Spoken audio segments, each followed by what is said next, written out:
iniciar la grabación el día de hoy. Y bueno, bienvenidos a la clase 7 o el día 7 acerca de aprendizaje no supervisado.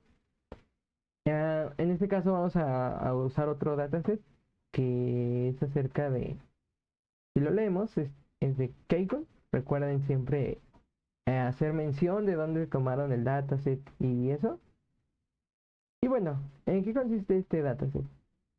Hicieron un estudio en distintas escuelas secundarias me parece que de Brasil, y obtuvieron estos datos, ¿no? En total son 30 características de las personas. Y también este resultado en las materias de matemáticas o portugués, pues su porcentaje en los periodos, ¿no? de calificación, G1, G2, G3. El objetivo de este dataset es ver si el consumo del alcohol influye en el desempeño de los chicos. Por ejemplo, pues en este dato son chicos de secundaria, nunca olvidemos el contexto, son chicos de secundaria de Brasil, ¿ok? Si queremos, y además hace 7 años, ¿no? Que bueno, no sé si lo sabían, pero de acuerdo a estudios, el consumo de alcohol ha aumentado en los últimos años. Y quizás antes decíamos, no, pues los chicos de secundaria no tomaban tanto y así. Pues lamentablemente el consumo de alcohol aumentó. Entonces, podremos considerar estos datos como desactualizados. Se aconseja que hagan sus modelos con datos actualizados, con recientes, e incluso si ustedes pueden obtener esos datos, ahí están, ¿vale? No olviden los sesgos, existen los sesgos. Y por ejemplo, pues, en primero el dataset de hace 7 años, en un país que no es México, y en un rango de edad que no es el de nosotros, ¿no? Entonces, si queremos hacer inferencias con estos resultados, no es lo correcto. ¿Por qué? Porque no estamos en el mismo contexto, ¿vale? Siempre hay que adaptarnos al contexto que queremos tener, ¿vale? Eso es un dato importante antes de hacer un análisis de Machine Learning, es qué tan recientes son los datos, el contexto y todo ese aspecto.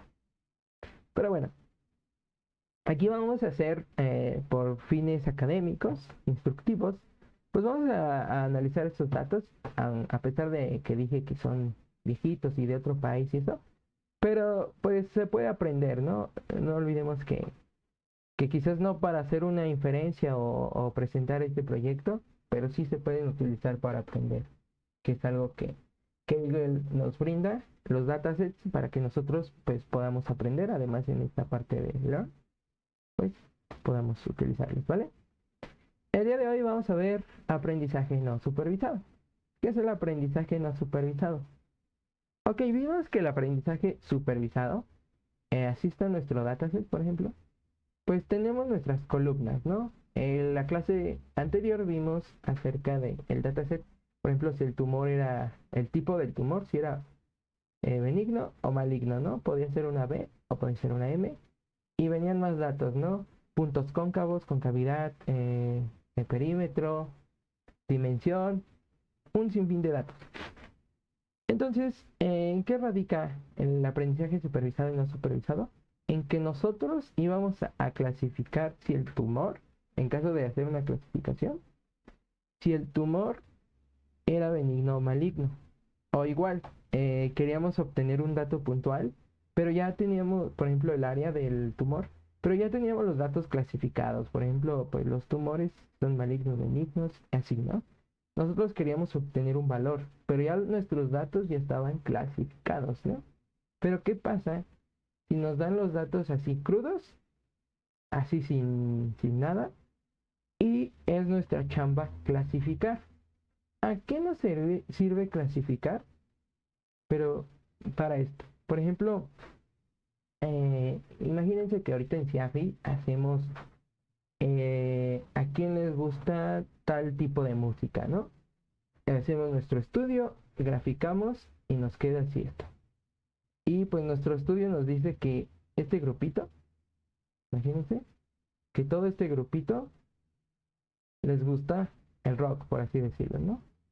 O quizás este otro grupito les gusta electrónica, ¿no? E de electrónica. Luego puede que a este grupito les guste, no sé, la banda, B de banda, ¿no? Quizás aquí hay otro grupito muy pequeño que escuchan mucho música clásica. O aquí, pues, otro tipo, otras personas que les gusta el metal, ¿no? El death metal. Y así. ¿Cómo supimos este tipo de datos? Pues quizás con características entre ellos, ¿vale?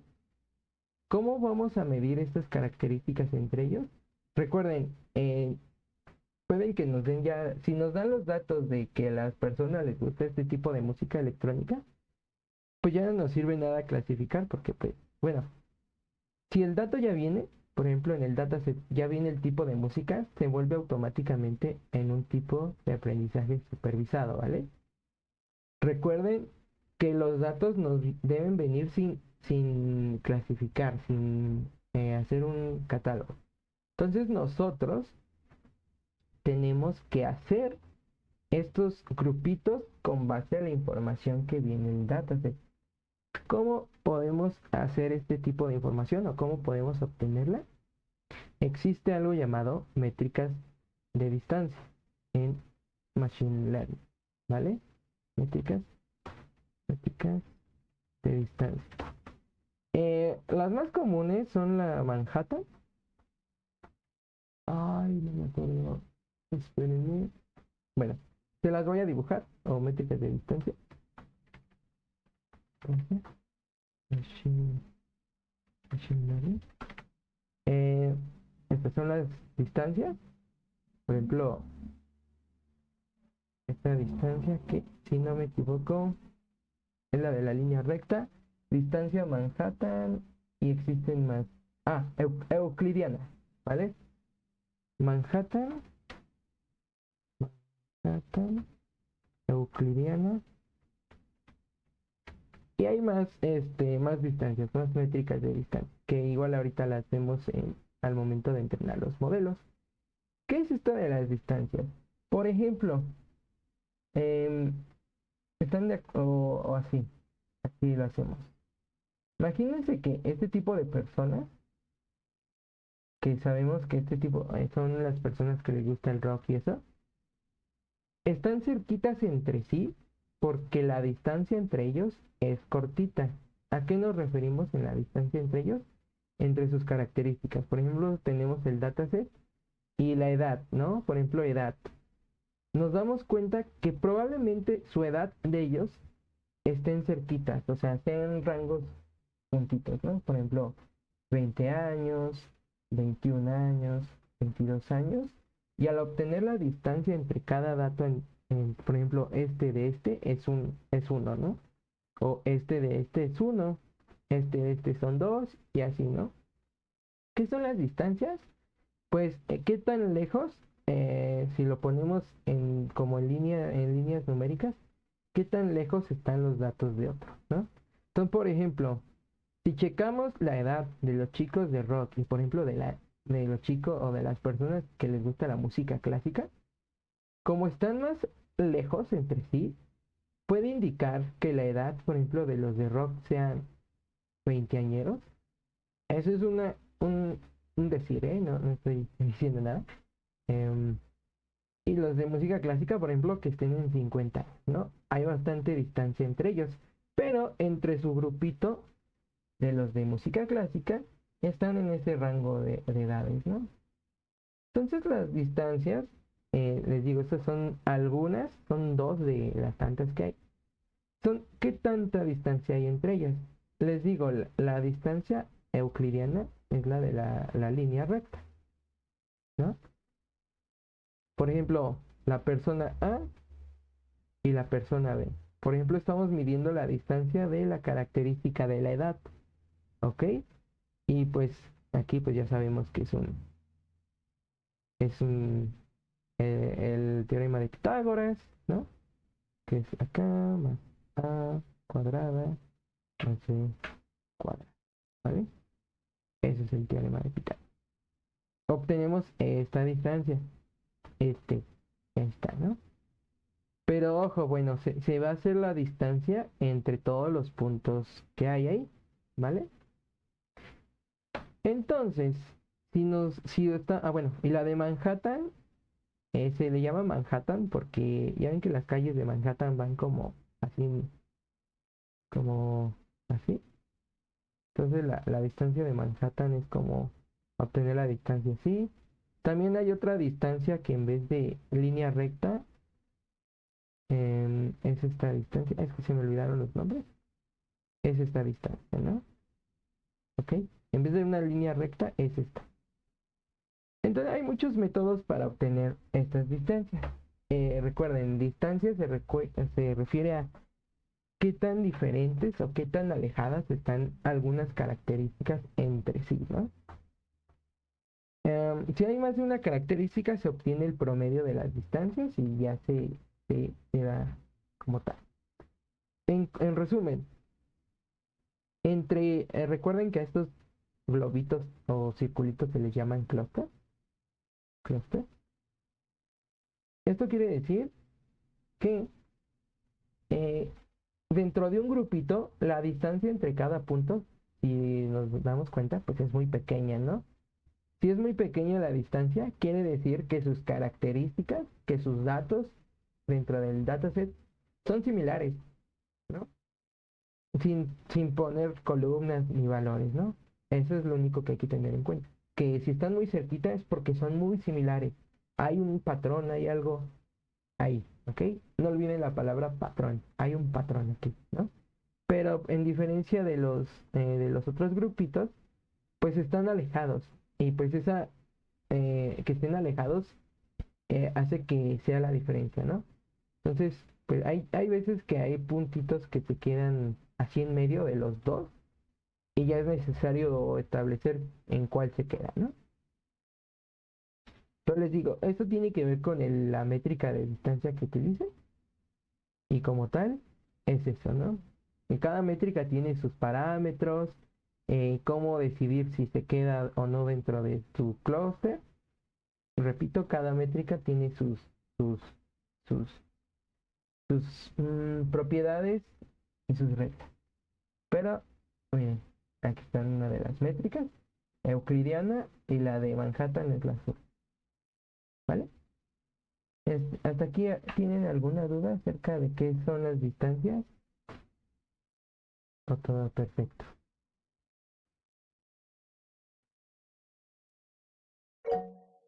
Adelante, Pablo. Yo tengo una duda. Sí, dime. Eh, así en términos de cálculo, ¿cuál es la diferencia entre cada distancia? Si se supone que llevan al mismo punto. ¿Vale? O sea, ¿cuáles son las ventajas, desventajas de usar tal o cual métrica si se supone que llevan una al mismo punto? Ok. Em, por ejemplo, si hazte cuenta que vas a caminar de un punto A al punto B, el costo de cuánto te harías. Por ejemplo, si llegas al mismo punto, pero hay veces, imagínate que vas a llegar del punto A al punto B, y haces, por ejemplo, 5. Y haciendo esto, como rodeándolo, por así decirlo, te haces 7. En eso influye, en que a veces cambian un poquito los valores de la distancia. O igual, imagínate que quieres llegar al punto A al punto B y en vez de ir en línea recta vas así zigzagueando. Entonces, si te haces más, si lo hablamos, por ejemplo, de esfuerzo, te esfuerzas más yendo en zigzag que en línea recta. Y esto es porque hay veces que con una línea recta no se puede obtener la distancia, se tiene que obtener con una curva o usando zigzag, Manhattan. Esa es la diferencia. Está en el resultado. ¿Sí me expliqué bien? Sí. Va. Mm, entonces, entre más pasos, te puede dar más precisión. Exacto, depende del problema, si a veces entrenas, es que esto ya tiene que ver, si en el entrenamiento te da como muy impreciso, pues puedes mejorar la precisión del modelo con otra distancia, ¿no? Que hace que no sea tan larga, sino más corta. O si es depende, es irlo checando y irle variando es un parámetro, no hay que modificar mucho, solo es un parámetro al momento de entrenar. Ahorita les digo dónde es y ya, les digo, eh, esa es la diferencia entre las distancias. Por lo general, la distancia más corta es la recta, pero pues hay veces que los modelos o los datos están muy distribuidos, están muy raros, entonces ya es necesario implementar otro tipo de distancia. Ujú, Una duda más. ujú.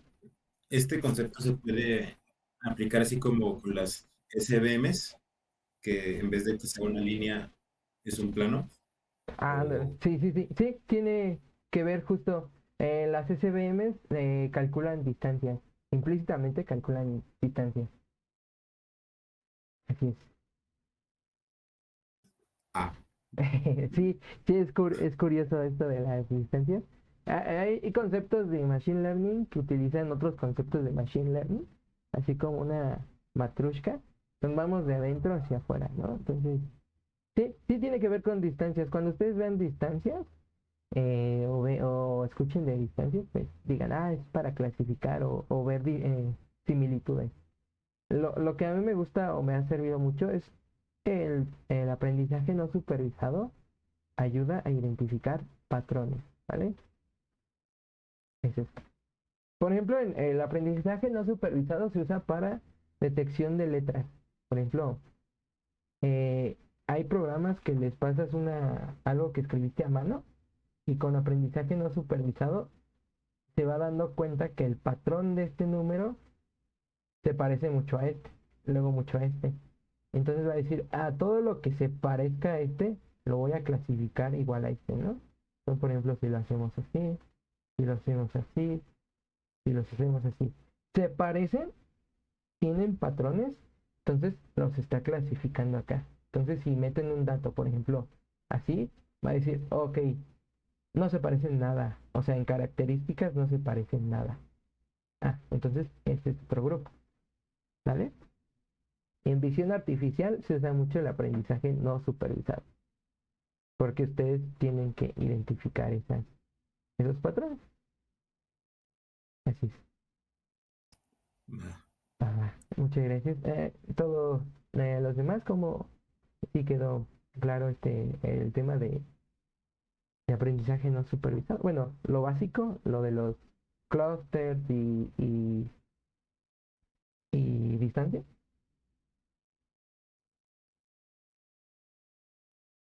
Así que pueden poner en el chat.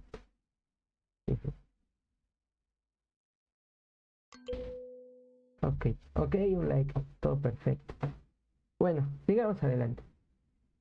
Am, y bueno, esto es lo principal que hay que ver em, acerca de esto, de aprendizaje, en lo que es un clúster y todo.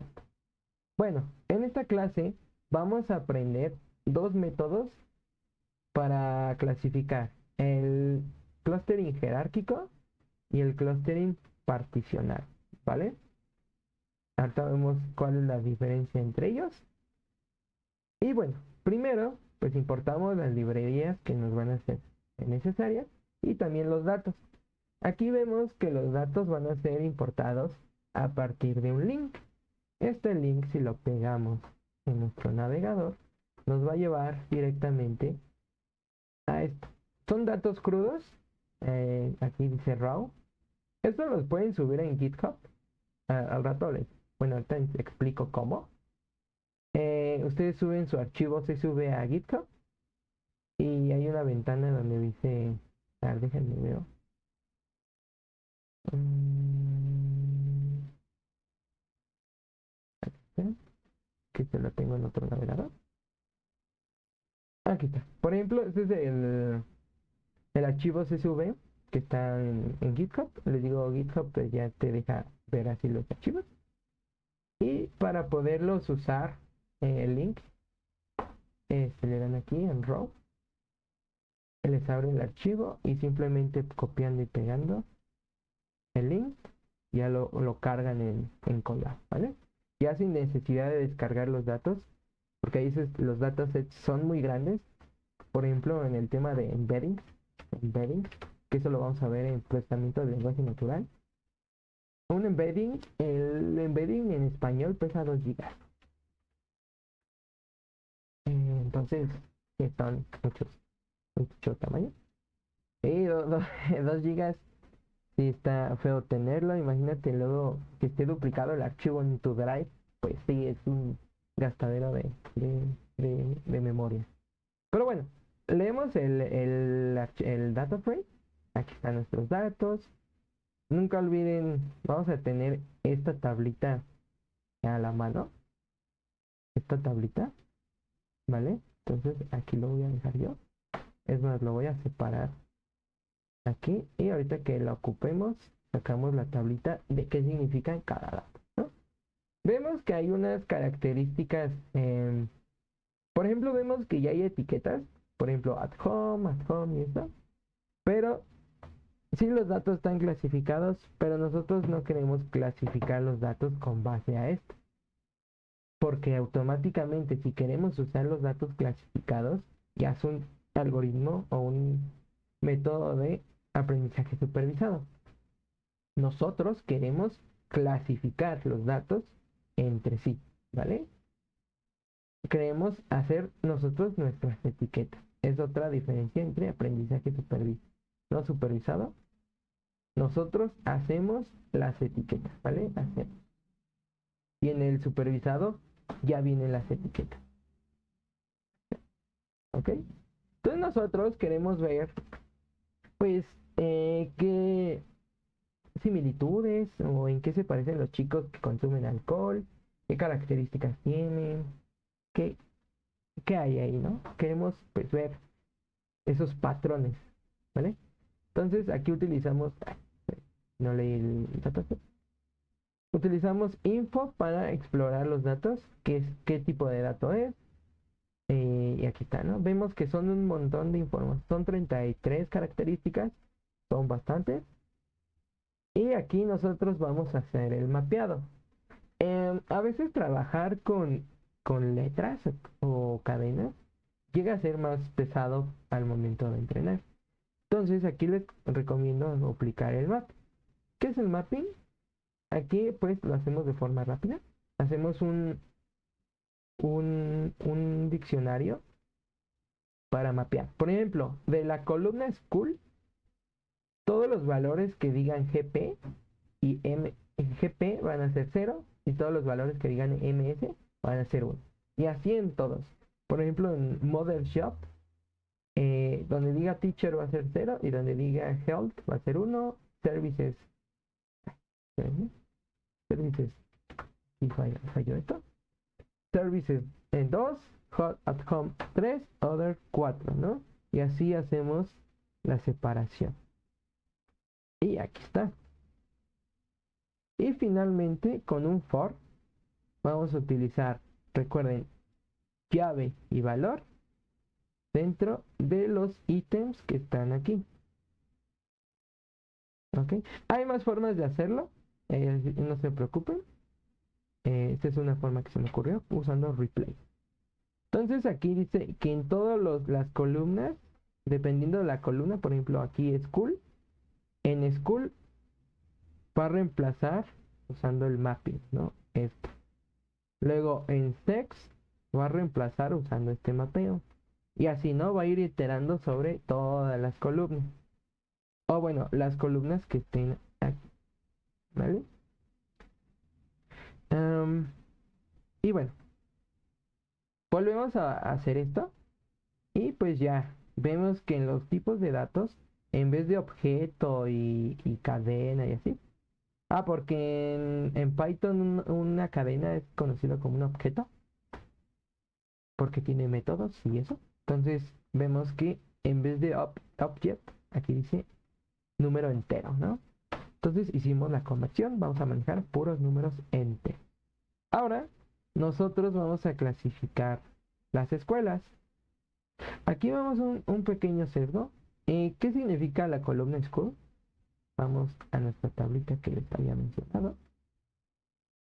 School dice GP, que es 0, es en la escuela Gabriel Pereira, y MS, que es el valor de 1, es de la escuela de Monseñor de Silveira, ¿no? Entonces, aquí vemos un sesgo. ¿Ustedes qué ven aquí? ¿O por qué creen que es un sesgo? ¿Qué, qué qué ven? Dicen que hay 349 de la escuela 0 y 46 de la escuela 1. ¿Por qué creen que sea un sesgo? ¿O ustedes qué dicen?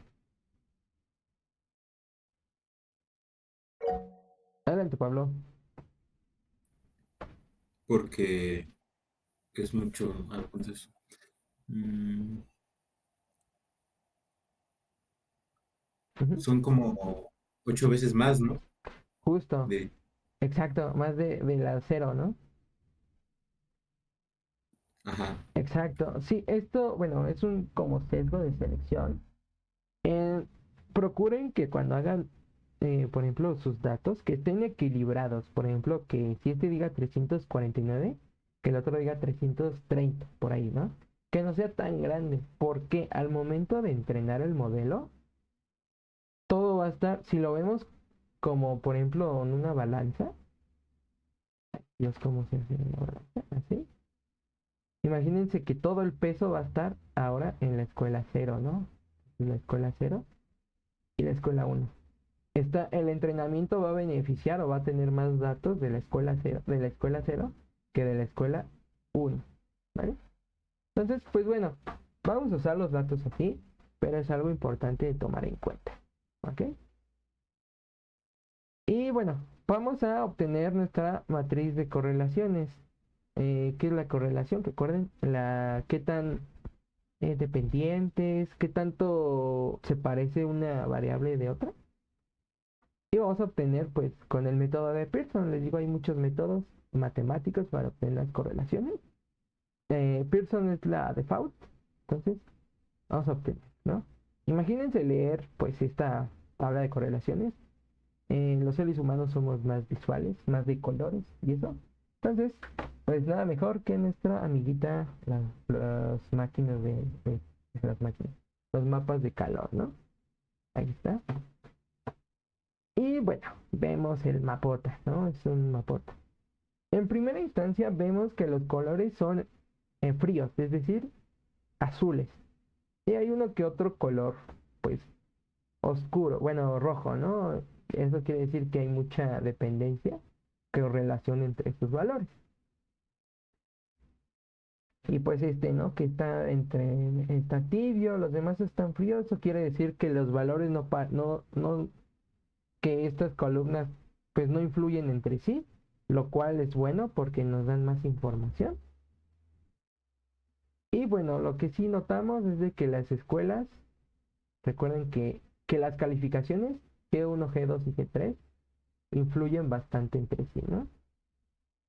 Entonces, ojo, aquí pues puede que haya una causa. Y bueno, en este caso vamos a obtener los valores con un simple, pues haciendo un sort.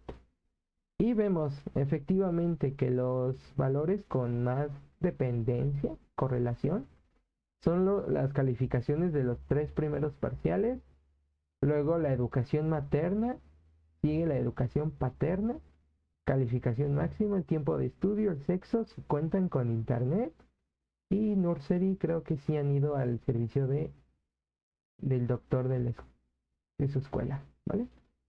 Entonces, en este caso, por decisión propia, recuerdan que esto es como una que se le llama a priori, o suena así burdo, pero a primer ojo.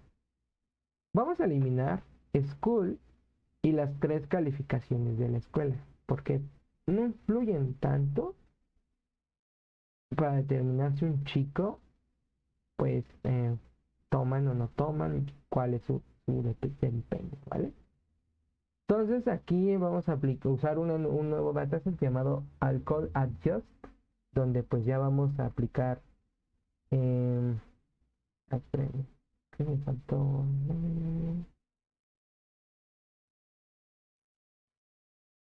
Ah, aquí ya. Es el mismo. No olviden, es mejor hacer copias del mismo dataset. Lo que yo les dije es mejor hacer copias a trabajar sobre el mismo, porque pueden borrar valores y es un relajo. Mejor hacer copias. Y ya, ¿no? Eliminamos las columnas school, G1, G2, G3. Aquí está. Y nos da esto. Ok. Siguiente paso. Vamos a estandarizar los datos. ¿Vale? ¿Por qué? Bueno, por ejemplo, la edad. Pues hay veces que la edad llega a 20. Y los otros datos, por ejemplo, los family size y eso, van de valores de 0 a 1, 0 y 1 y así. Como vemos, hay una escala variante entre los datos. Por ejemplo, aquí ausencias, pues son bastantes. O sea, hay mucha variedad de datos que pues puede ayudarnos, bueno, nos pueden confundir al hacer una comparación entre características. Por eso ahora viene el tema de estandarización de datos, ¿vale? En este caso, voy a aplicar la estandarización, o bueno, la normalización estándar. Aquí es normalización, error mío. Entonces, si es estandarización es porque van a ser la estándar. Y bueno, guardamos nuestro objeto de standard scaler y vamos a guardar el nuevo dataset en esta nueva que se llama matriz estandarizada, ¿no? Aplicamos de nuestra matriz con los datos, con el dataset ya procesado y vemos que ya están estandarizados los datos, ¿no? Ya están en una misma escala, vemos que los valores muy grandes pues llegan máximo a 1, bueno, a 1.2 por ahí. Ya no hay tanta variedad entre los datos. Sigamos ahora con clustering ascendente jerárquico. Ahorita vamos a ver, ¿ok? ¿Qué hace el clustering jerárquico? Y bueno, esto clustering jerárquico. En pocas palabras, eh, hace una jerarquía de grupos el clustering jerárquico por su frase, ¿vale? Entonces, ahorita les explico en forma sencilla. Ah, el clustering jerárquico lo que hace es tomar en cuenta eh, donde haya más predominancia.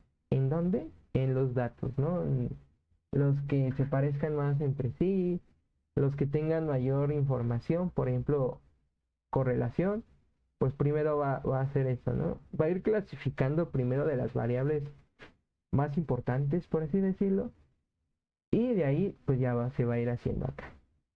Aquí pues utilizamos esta librería de SciPy, clúster jerárquico, y aplicamos esto, ¿no?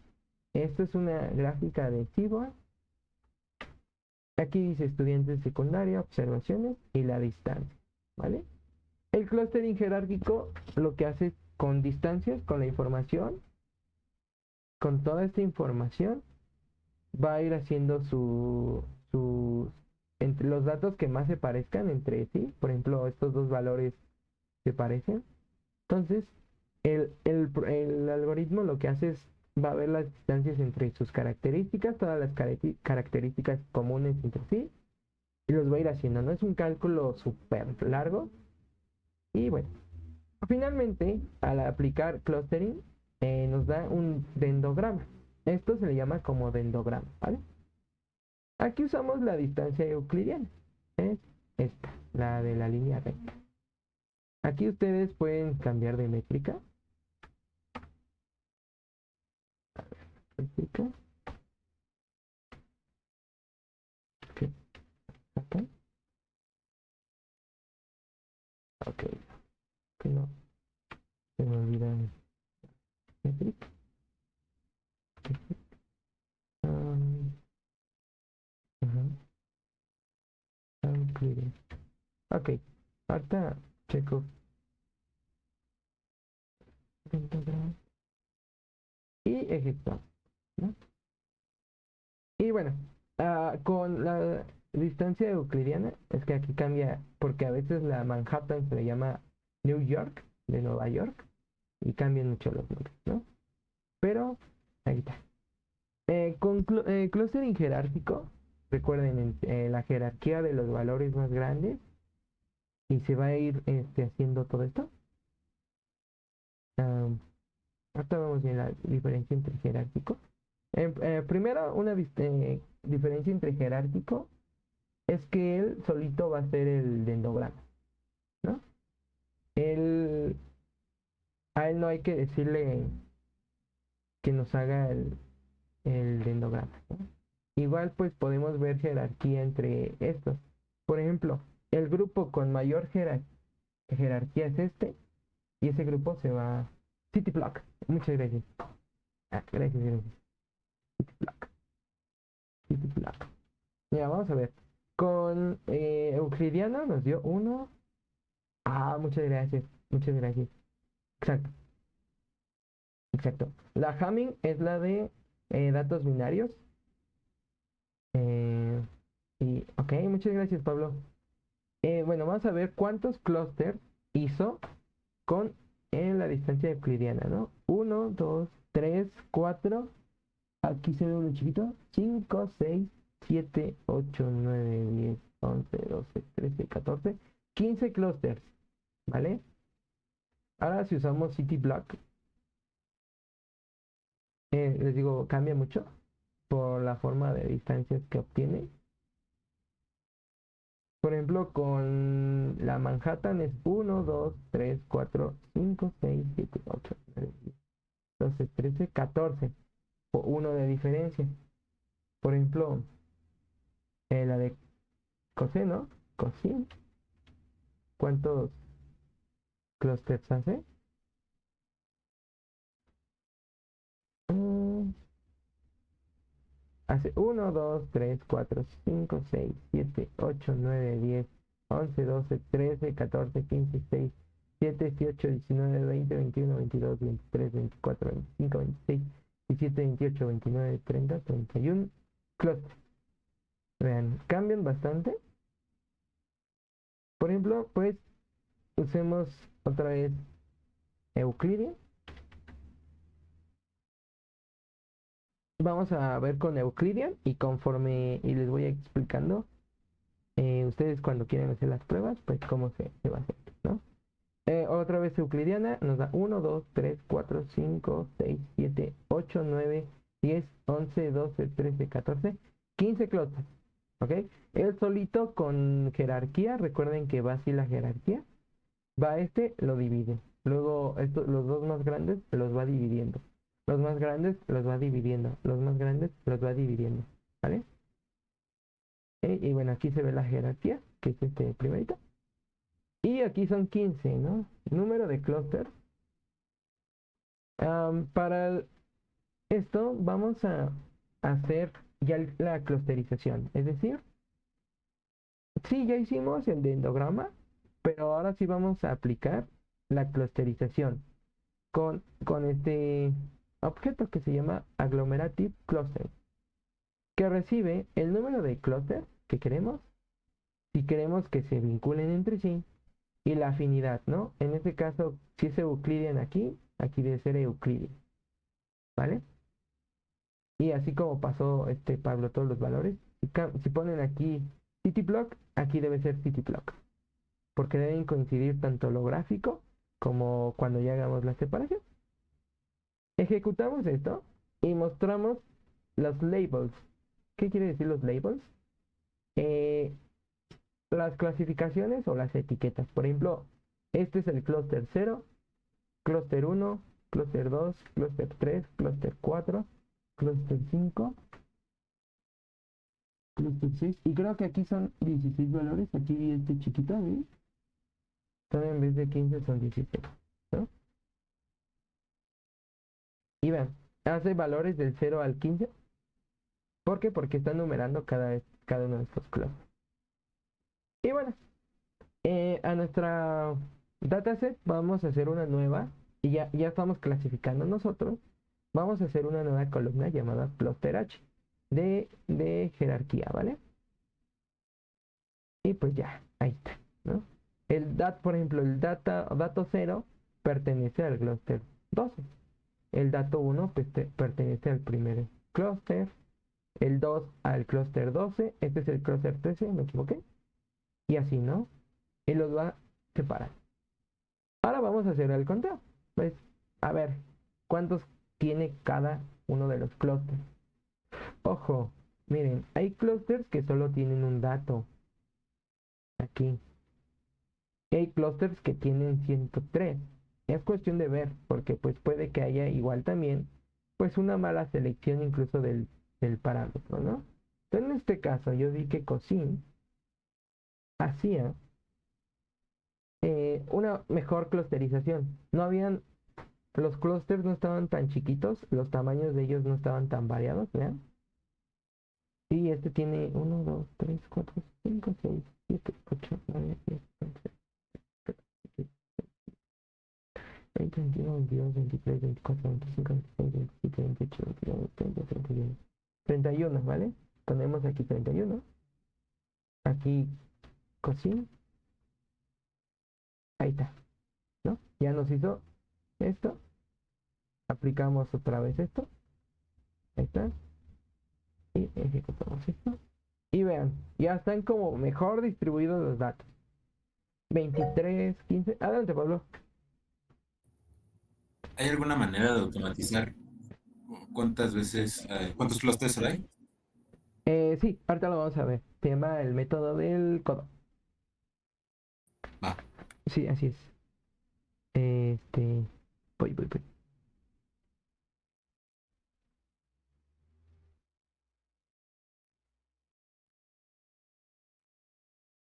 Y bueno, vamos a seguir. Aquí está. Y vamos, por ejemplo, a ver la información del clúster número 8. Recuerden, aquí. Todos los del clúster número 8, todos, es decir, clúster, bueno, clúster 7, pero en realidad es el 8. Recuerden que empezamos en 0. Son 9, son 9. Vamos a ver los datos de esos 9. Pues vemos que se parecen. Por ejemplo, están en un mismo rango de edad. Su dirección es de la categoría 0. Hay uno o de la categoría 1. O sea, el conjunto de todas sus características se parecen. Por algo están dentro de ellos, ¿no? Por ejemplo, aquí en ausencias, pues hay uno de 12 y otro de 10. Pero, por ejemplo, pues sus calificaciones están aquí, ¿no? Recuerden, las calificaciones no fueron tomadas en cuenta para el entrenamiento, sino estas, estas características, ¿vale?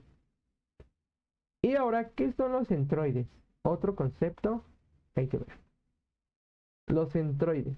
Imagínense que dentro de cada clúster hay un valor, un puntito fijo, en donde cada puntito o cada dato dentro del clúster, la distancia entre cada clúster al centroide es la misma. Bueno, aquí visualmente no se ve, pero en teoría, la distancia de este puntito, de uno de los datos al centroide, es la misma que de acá, de acá, de acá, de acá y de acá. ¿Vale? Es como si lo quisiéramos ver, es como el promedio, ¿vale? Entonces, hay que obtener los centroides. ¿Para qué? Pues para ver el promedio, ¿no? A veces los centroides nos dan mayor información entre cada grupo. Aplicamos igual centroides y vemos la información de los 31 datos, de los 31 tipos de clúster, ¿no? Por ejemplo, el tipo de escuela de cada clúster, también el sexo de cada clúster, ¿vale? Am, y bueno, y aquí mostramos, ¿no? El dato. Ahora, por ejemplo, para graficar, ese es otro concepto que se llama PCA, ¿vale? Que es análisis de componentes principales. En pocas palabras, el PCA es como mapear. Imagínense que ustedes quieren dibujar algo en 3D, un cubo en 3D, así. Bueno, Imagínense que tienen un cubo de Rubik. ¿Cómo lo dibujarían en un papel que es de 2 dimensiones? Así, ¿no? Así. Entonces el PCA lo que hace es, con toda la información que tienes, con cálculos matemáticos que se llaman componentes principales, que esto tiene que ver con álgebra lineal, ¿vale? Y los eigenvalores, ¿no? Álgebra lineal. Esto, por si gustan verlo, o si se preguntaban para qué nos servían los eigenvalores, pues para Machine Learning, ¿no? Entonces, los eigenvalores. En pocas palabras, PCA obtiene la información de todos las características del dataset con cálculos matemáticas, con ecuaciones lineales, pasa todo esto, por ejemplo, procesar toda esta información, ecuaciones, y te da la coordenada X y Y. Eso es en 2D, o X, Y y Z en caso de que quieras 3 componentes. Ahorita vamos a ver. El punto es que es como cómo se plasma los datos en una dimensión de 2D. Les digo, componentes principales tienen que ver con álgebra lineal y los eigenvalores, por si se llegaban a preguntar o repasar estos datos, ¿no? Bueno, aquí está. Por ejemplo, vamos a graficarlo en 2D y en 3D, ¿no? Número de componentes para 2D, pues son 2. Aquí vamos a entrenar el PCA con con los datos estandarizados, pues los vamos a mostrar aquí, ¿no? Los vamos a entrenar. Y aplicando un for, vamos a hacer los puntitos en esto, ¿no? Entonces, ejecutamos el código y vemos que, ok, aquí están los 10, espérenme. Ay, aquí cuántos puse, cuántos, ah, es lo malo del jerárquico, que ellos te dan el resultado. Entonces, ahí está, ¿vale? Así están distribuidos los 31 clústeres, ¿ok? Si nos fijamos bien, por ejemplo, los puntos dorados están aquí, pero también los puntos como anaranjados están aquí, ¿no? Eh, Esto pues llega a pasar cuando hacemos en 2D, quizás no se puede ver de mejor forma. Y quizás pues recuerden, esto no estamos clasificando, no estamos haciendo el algoritmo para clasificación, sino con patrones estamos haciendo nosotros esto. No estamos prediciendo nada, ¿ok? Simplemente estamos clasificando. Ahora, imagínense que en vez de 2D queremos hacer esto mismo, pero en 3D, ¿no? Entonces, por ejemplo, en vez de aquí son 31 y aplicamos igual PCA. Aquí está. Pues se llegan a ver mejor, ¿no? Aquí está. Los datos, pues más o menos separados. Llegamos a ver que los puntos están aquí. Si ustedes les dijeran, oye, esta separación que hiciste nos ayuda para, por ejemplo, ya hicimos nuestra etiqueta para separar. Nos ayudaría a hacer un método para un algoritmo de aprendizaje supervisado. La respuesta es no. ¿Por qué? Porque muchos valores se están como interceptando entre sí. Todo lo mejor es que se vea la distinción entre los clústeres, ¿vale?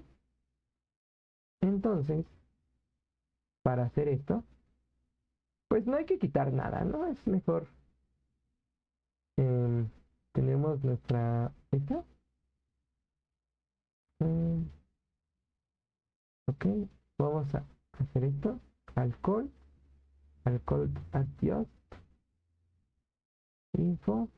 Aplicamos esto. Y pues en vez de quitar por ejemplo, información.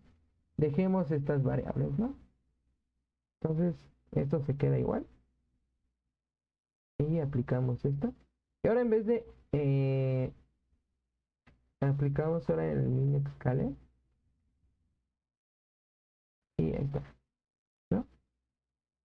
Ahora lo que hice es no quité columnas y tampoco usé otro método de normalización, ¿vale? Aplicamos lo mismo. Hasta vamos a notar que cambien el tipo de clúster. Y hasta el número. Vean. 1, 2, 3, 4, 5, 6, 7, 8, 9, 10, 11 y 12, ¿no?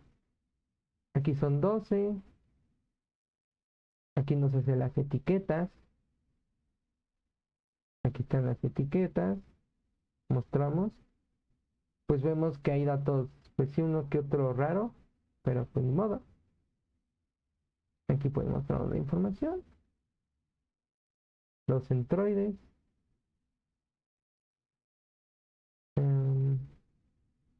Y PCA, ¿no? Vean ustedes. Ya se nota un poquito mejor, ¿no? La separación entre datos. Quizás no tanto. ¿Por qué? Pues veámoslo ahora en 3D, ¿no? Ah, que se me olvidó. Que eran aquí 12. Espérenme tantito. Aquí son 12. Aquí se pueden ver. Y aquí también ah, son 12. ¿Vale? Y ven, en 3D pues se nota, ¿no? Mejor. ¿Qué comparan pues estos datos medio raros a estos que se ven como ya más conformes, ¿no? Más igualitos. Imagínense que visualmente, si queremos englobar los anaranjados, pues sí se puede, ¿no? Como una burbujita. Estos azules, aquí están, ¿no? Um, y así se verían todos en puntos, ¿no? Así lo verían ustedes. Y ya. Ahora, el clustering particional. ¿En qué se diferencia el clustering jerárquico al particional? Que el jerárquico lo hace solito, es necesario, con la información que va teniendo, hace como hijos de los hijos, ¿no? Es como hacerlo así. Es de lo general a lo particular y en el particional eso hace. Simplemente parte los esos, no le importan las relaciones, todo, o sea, lo parte. Es un poco complicado, pero eh, explicarlo, pero más adelante voy a, van a ver por qué o cuál es la diferencia. Aquí vamos a aplicar el algoritmo de Cummings, que son vecinos cercanos, que es entre más parentesco haya entre los vecinos, va a ser un grupo. Por ejemplo, su parentesco o distancia con este y este y este es cortita, ¿sí? Entonces son vecinos y hace un grupito, ¿no? Entonces, por ejemplo, este está más lejos que estos, no es vecino, pero si está cerca de estos, entonces es vecino de estos, ¿no? Entonces, el Cummings es eso. ¿Qué tan lejos está un dato de otro? Si está cerquita se vuelve tu vecino, y si está lejos, no. ¿Vale? Eso es Cummings, por así decirlo. En forma burda y sin aspectos matemáticos, es eso. ¿Vale? Aplicamos esto. Y este método de Cummings se va a ir ajustando y nos va a dar una gráfica en qué punto la información deja de perderse, que es el SCE, ¿no? SCE. El SCE, pues, bueno. El SCE es qué tanta información se está perdiendo, cuántos datos o qué información o si ya no hay nada relevante después de n cantidad de clústeres, ¿vale? Entonces, aquí vemos que el SS va disminuyendo. Entre más clusters, menos información. Pero hay un punto fijo, o hay un número exacto de clusters buenísimo. ¿vale? Y se llama el método del codo. Pero aquí, ¿a qué se refiere el método del codo? Donde la matriz, bueno, donde la gráfica, el bow method, donde la gráfica se le ve el codo, ¿no? Aquí, donde se ve este codito, donde cambia como la dirección. En vez de ir bajando, ya se empieza a ver una tendencia. Hay veces que pues no es tan visible el método del codo. Entonces vamos a utilizar una librería llamada Canit que ayuda a detectar dónde está el codo, ¿vale? Y por ejemplo, ejecutamos esto y nos dice el número de clúster perfecto para hacer la división, ¿vale? Lo graficamos. Dice que es 7. ¿Dónde está 7? Como por aquí. Quizás no lo vemos aquí bien, que aquí es el codo, pero ya graficado y con un poquito de imaginación podemos darnos cuenta que aquí está este cambio de dirección, ¿no? Aquí como que va bajando de esta forma como en línea así. Y en ese punto como que cambia así, un poquito más horizontal.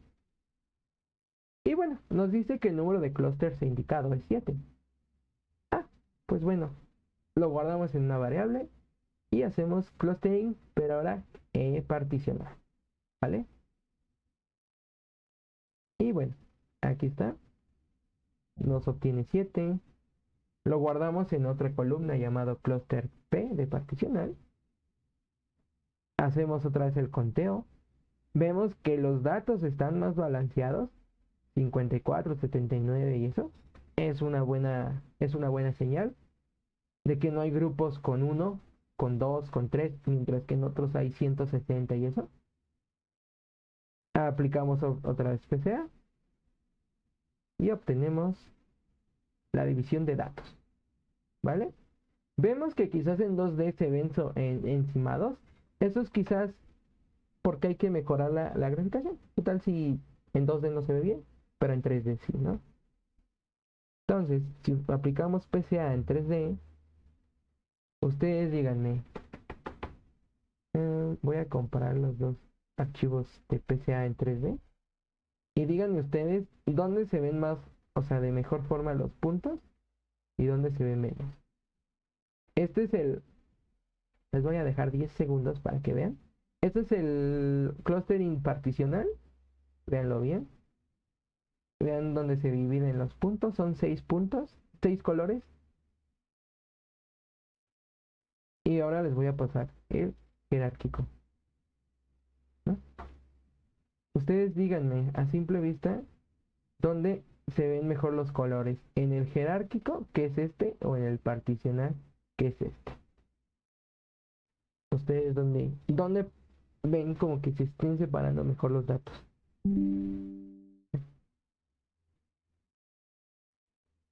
Y aquí me falló.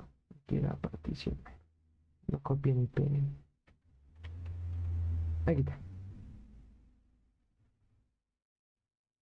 Entonces, ¿ustedes qué opinan? Les dejo otra vez. Ese es el particional. Vean bien. Y bueno, déjenme ver si puedo separar las imágenes. ¿Ustedes dónde creen que se vean mejor los datos? ¿En particional o jerárquico?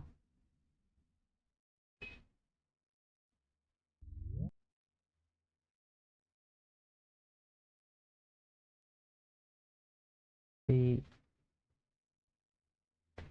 particional, exacto. Personalmente yo también digo que en particional, ¿no? Como que aquí hay muchos datos en reversados y pues sí se ve como cañón dividirlos y aquí se llegan a percibir más, ¿no? Les digo, esto es mejor en un software por ejemplo en MATLAB, no, sí, en MATLAB y RStudio. Estos datos los puedes ver como en un plano 3D y puedes irlo checando, dar vuelta y girarlo, ¿no? Es como ver los puntitos ya en 3D, así como en un ambiente virtual, ¿vale? Y bueno, ustedes ya hicieron pues la división de datos, ¿no? Ahora imagínense que, ay, voy a cerrar esto. Am, ahora imaginen que pues ya ustedes ya hicieron esta separación de datos y pues van a usar ahora la nueva columna de clustering particional. Esto, que quieran usar la nueva columna para em, la columna cluster P para hacer separación de datos, ¿no? Entonces imagínense que un chico les pasa, tienen información de alguien y con el nuevo algoritmo que ustedes hagan ahora de aprendizaje supervisado, porque los datos ya están, clasificados entre sí, ustedes pueden predecir con información de un chico o de alguien en qué clasificación o en qué clúster queda, ¿vale? Ya sea en los rojos, en los azules, en los morados, en los grises, amarillos, verdes, rosas, o así, ¿vale? Entonces, por lo general es primero a partir de ustedes hacen sus categorías y ya con esas categorías ustedes van a comenzar a entrenar modelos para clasificar, ¿vale? Es lo que se hace mucho en visión artificial. Primero entrenan un modelo para que él empiece a distinguir cosas y ya con esta distinción entrenan el modelo ahora que para que con nuevos datos ellos aprendan a clasificar, ¿no? Es primero clasificar primero los datos que tienes y ya con esa información que tienes ya empiezas a clasificar nuevos datos, ¿no?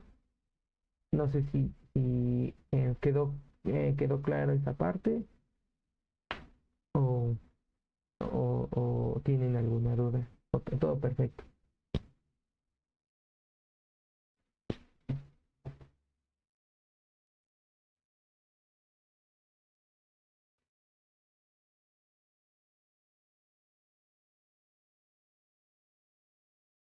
Y bueno, de esta parte, pues les digo que aprendizaje no supervisado tiene esos conceptos. Eso es de lo más curioso, la clusterización. Igual ustedes pueden usar, em, bueno, primero hay que clusterizar, identificar patrones y ya después ustedes hacen los modelos de entrenamiento pues, para comenzar a clasificar nuevos datos. Entonces, ¿quedó alguna duda? ¿Todo claro? ¿Algo que quieran que lo vuelva a explicar? ¿O todo quedó perfecto?